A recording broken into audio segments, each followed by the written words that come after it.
60s on the old reliable.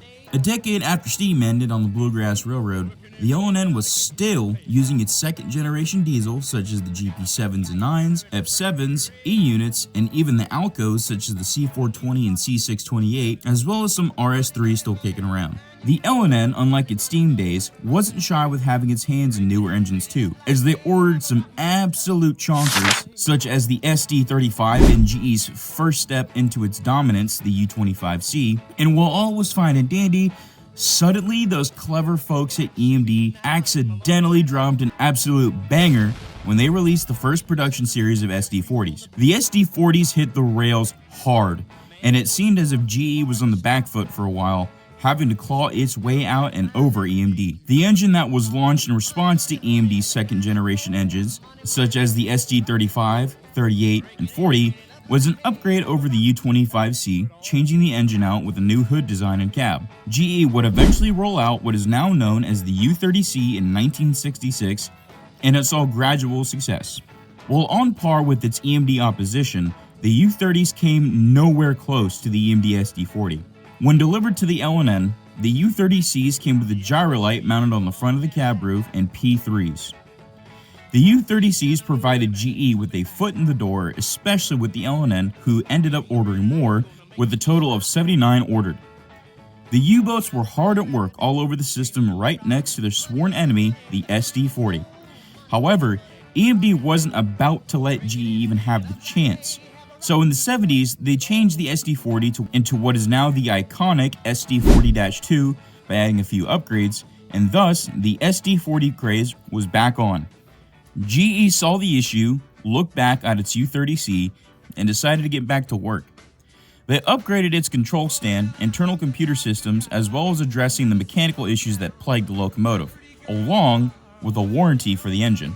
They would also end up doing the same upgrades for a single Frisco U30B, which is the U30C's 4-axle design. In 1972, L&N 1499 rolled out of the shops dressed up in a one-of-a-kind gold, white, and black, with the letters XR for GE's Extra Reliability advertisement campaign and a P3 to boot. L&N's then president, Prime Osborne, traveled up to Erie, Pennsylvania to accept the 1499 from GE in a typical corporate press event. Following the presentation, 1499 went to the Railway Supply Association exhibition in Colorado, where it remained for several weeks before being moved to Cincinnati, Ohio, and later sat at DeCourcy for several days. The first actual revenue run over home rails in 1499 was on the morning of October 3, 1972, when she took the point on a southbound Atlanta train number 29 through what is now known as the CC subdivision. The unit was removed from that consist later that day at Corbin and went straight into heavy cold service on the CV. In 1976, the 99 was later painted in the L&N's Dixie Gray at the South Louisville shops and went right back onto the road. This, however, would end up to be a bad omen, as sadly, on the 5th of January 1977, she met her untimely end on a southbound coal drag operating on the Corbin Division's CB subdivision near Blackwood, Virginia. The cause of the derailment was a result of spread gauge, and the XR fell onto its side and plowed into the Powell River with major damage, but luckily with no serious crew injuries. She was towed to Corbin, awaiting an uncertain fate, and with shop crews salvaging the 1499 for parts, it, wasn't long before 1499 was retired on the roster on June 30th. She was towed to Louisville via the Lebanon branch, and she was unceremoniously scrapped at the South Louisville shops. Her sisters would go on to serve Family Lines, Seaboard, and finally CSX.